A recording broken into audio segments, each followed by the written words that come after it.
Здравствуйте, в студии Кристина Якупова. Предлагаем вашему вниманию брифинг по эпидобстановке. Узнаем, сколько человек заразились коронавирусом в Якутии за минувшие сутки и мерах против инфекции. Предлагаем послушать. Ольга Валерьевна, здравствуйте. Расскажите, пожалуйста, о текущей эпидситуации в республике. Добрый день, уважаемые жители Республики Саха-Якутия. Текущая санитарно-эпидемиологическая ситуация по данным Управления Роспотребнадзора республики остается напряженной. Выявлен 251 случай новой коронавирусной инфекции, из которых 53 случая – это заболевания детей.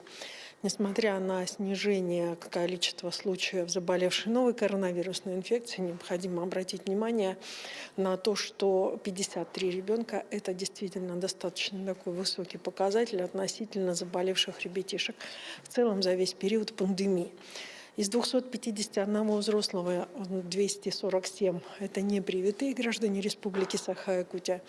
В стационарах у нас сегодня получают лечение 1301 пациент, в состоянии средней тяжести 1117 человек.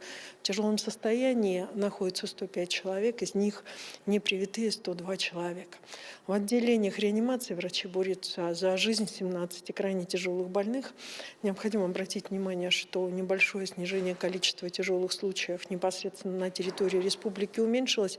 В то же время, я отдельно обращаюсь к гражданам, особенно пожилого возраста и гражданам, которые имеют хронические заболевания, обратиться в свои поликлиники и больницы по месту жительства для, прежде всего, прохождения вакцинации. Потому что именно для этой категории граждан вакцинация сегодня является, прежде всего, способом для того, чтобы не допускать тяжелое течение заболевания новой коронавирусной инфекции. Наиболее напряженная ситуация по заболеваемости остается в Мирнинском улусе. За сутки зарегистрировано 31 новый случай в Алекминском и Мегино-Кангаласском, где зарегистрировано 19-17 случаев соответственно. Ситуация не является такой более спокойной, чем во всех остальных улусах среди сельскохозяйственных улусов в Хангаласском улусе, где сегодня зарегистрировано 14 случаев. В целом в республике продолжается вакцинальная кампания как против коронавирусной инфекции, так и против гриппа. Первым компонентом по вакцине по коронавирусу привито у нас 68,2% взрослого населения, соответственно, на 408 694 человека. Однако формирование коллективного иммунитета зависит прежде всего от, в том числе, полной иммунизации, соответственно, постановки в том числе и второго компонента, и, соответственно, прохождения соответствующего количества времени от момента второй иммунизации.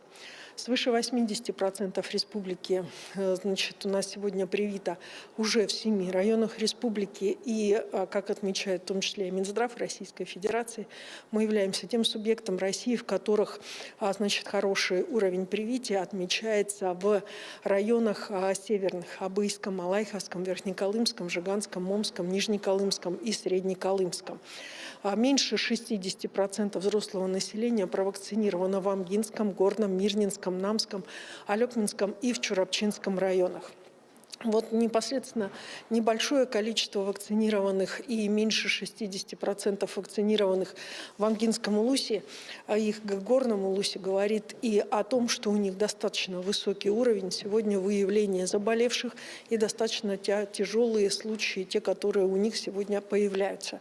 В связи с чем Министерством здравоохранения взяты они под контроль. Уважаемые жители Республики Саха-Якутия, на прошлой неделе, в конце недели был подписан указ главы Республики Саха-Якутия, по которому введены ряд ограничений, которые связаны с посещением мест, непосредственно общественных, там, где находится у нас соответствующее большое массовое скопление народа. Необходимо обратить внимание, что все послабления, которые установлены, и все возможности, которые предусмотрены этим указом, они в части массового проведения людей касаются лишь только граждан, которые провакцинированы и имеют соответствующий QR-код.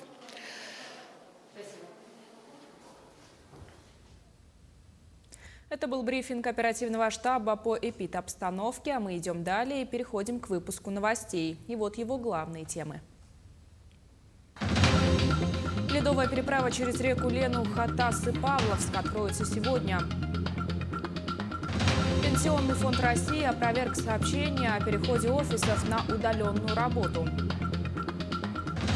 Победители конкурса «Семья года-2021» получили премии главы Якутии. Открытие ледовой переправы через Лену по маршруту Хатас и Нижний Бестях планируют ввести в эксплуатацию сегодня. Об этом сообщил замминистра транспорта региона Сергей Владимиров. В данное время на место выехала комиссия. По ее решению будет разрешен проезд для транспорта массой до 3 тонн. На переправе с каждой стороны будут установлены пункты весового контроля. Пресс-служба Пенсионного фонда России опровергла сообщение ряда СМИ о переходе территориальных офисов фонда на удаленный режим работы и прием только по предварительной записи. Клиентские службы ПФР продолжают работать в стандартном режиме и принимать граждан как по предварительной записи, так и без нее. В ПФР также отметили, что в связи с риском распространения коронавируса с прошлого года в фонде действует упрощенный порядок получения услуг. Антиковидный регламент обслуживания помогает уменьшать число личных визитов в клиентские офисы и центры госуслуг, а также обращаться за услугами в дистанционном формате. Подготовка к пожароопасному сезону следующего года идет полным ходом. Сегодня прошло совещание под руководством министра природных ресурсов и экологии Российской Федерации Александра Козлова вместе с заместителем генерального прокурора России Дмитрием Демшиным с участием правительства республики. Надо отметить положительную сторону следующего года, то, что финансирование увеличено почти 5 раз. Если мы прошлый пожароопасный сезон проходили планово на 249 миллионов и потратили почти 9 с лишним раз, конечно, это ни в какие ворота не лезет, да, такое состояние. И сегодня вот требуем полученной суммы, повторюсь, почти 5 раз, да, больше. У нас перед нами стоит задача актуализации маршрутов наземных и авиамониторинга, а также увеличение численности людей, которые будут работать на пожаротушении. При этом федеральный центр частью увеличения ПДПС увеличивает на 184 человека. Сегодня стоит перед республикой глобальная задача, чтобы не повторить ситуацию уходящего года. Ученые Северо-Восточного федерального университета проведут исследование изменений климата в республике. Работа пройдет при поддержке Российского научного фонда. Финансирование двухгодичного исследования составляет 3 миллиона рублей. Для этого используют данные более 15 метеорологических станций, находящихся в 5 климатических районах Якутии. Это позволит с достаточной точностью охарактеризовать всю территорию республики. Специалисты планируют получить количественные оценки будущих изменений. Это поможет спрогнозировать устойчивость зданий и сооружений, построенных на мерзлоте. Результатом работы станет предложение мер для снижения климатических рисков. А специалисты Арктического государственного агротехнологического университета сконструировали рентгеновский аппарат, который позволит выявлять гниль и другие повреждения внутри ствола растущего дерева. Использующееся сейчас оборудование проводит диагностику дерева слишком долго. Процедура длится около часа. Разработка якутских ученых позволит сократить это время до 5 минут. Для проверки дерева источник рентгеновского излучения устанавливается с одной стороны ствола, а приемник с другой. Новая система позволит диагностировать растения, не нарушая его целостность. Для проверки особо толстых стволов, перемещая прибор по их окружности, можно сделать несколько снимков, которые затем компьютерной программой объединяются в одно подробное изображение. Итоги республиканского конкурса «Семья года-2021» подвели в Якутске. 5 многодетных семей из разных уголков Якутии стали победителями в различных номинациях, как «Молодая семья», «Семья-хранитель традиций», «Сельская семья», «Многодетная семья» и «Кочевая семья». Им будет предложено участвовать во всероссийском этапе конкурса.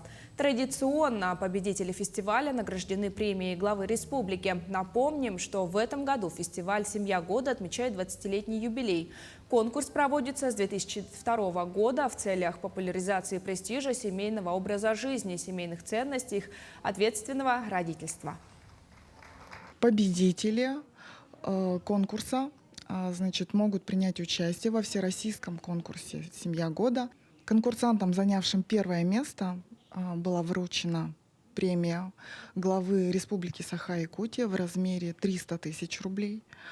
Конкурсанты, занявшие от 1 до 3 места, также были награждены премией Министерства труда и социального развития в сумме от 60 тысяч рублей до 100 тысяч рублей на приобретение бытовой техники и мебели. Выставку о землепроходце Семене Дежневе и его жене Абакаяде проведут во Владивостоке в следующем году в рамках столетия образования Якутской ССР.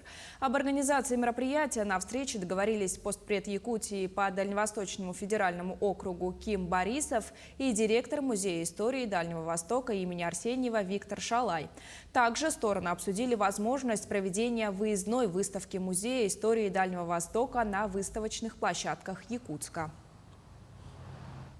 Якутские спортсмены взяли 10 наград первенства мира по шашкам в Польше. Так, в классической программе первое место в группе G16 заняла Тунара Федорова, в группе G10 Аина Прокопьева, в группе G13 Даяна Алексеева. Также в группе G13 вторым стал Айсен Егоров. В молниеносной программе золото завоевали Аина Прокопьева и Алексей Большаков, серебро Даяна Алексеева, Айсен Егоров и Тунара Федорова, бронзу Алена Большакова. В Горном Улусе прошло чествование борцов, братьев-чемпионов Германа и Александра Кантоевых в честь 20-летия достижения якутян на чемпионате мира в Софии и 50-летием Германа Кантоева. Указом главы Якутии Айсена Николаева Герману Кантоеву присвоено высокое звание заслуженного работника физической культуры и спорта республики. Александр Кантоев награжден грамотой главы республики. В рамках мероприятия прошел республиканский турнир по вольной борьбе с участием гостей из Бурятии и Монголии. Всего на ковер вышли 58 участников из 9 команд. Борцы оспаривали медали в 5 весовых категориях. Победителями турнира стали Дюлустан Федотов, Александр Авелов, Егор Захаров, Буян Циренов и Никита Хабаров. Вот сегодня Герман Степанович спецприз приготовил чемпиона 57 килограммов. Серебряную, чисто серебро, медали с бриллиантом якутской. Вот этот праздник проводили вот в самом высоком уровне. Вот спасибо вам, Горном Улусе, и дальнейшего еще процветания, и еще дальнейших вот таких. Каждый год вот этот турнир еще процветал. Оставайтесь на телеканале Якутия-24, не переключайтесь.